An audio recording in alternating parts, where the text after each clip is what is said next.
Ek groet u. Kom ons gesels oor 'n spaarwiel.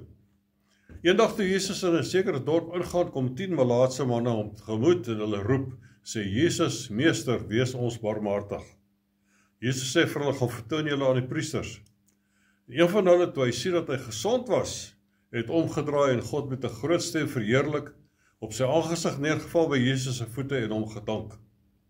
In Lukas 17 vers 17 sê, toe antwoord Jesus sê vir hom, en sê vir hulle, het 10 nie rein geword nie, en waar is die 9?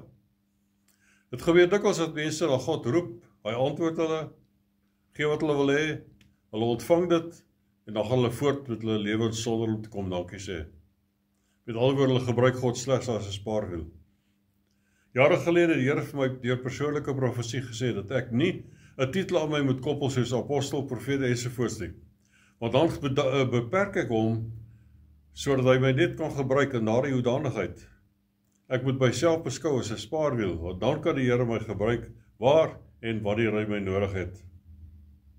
Sedert daai dag dien ek die Here met groot blydskap. Spaarwiel is nie die wonderlikste deel van 'n voertuig nie, hy is daar onder in die stof. Maar weet jou, die dag as jy hom nodig het, en hy is nie beskikbaar nie. So my vraag aan jou is God jou spaarwiel, of is jy God se spaarwiel? Amen.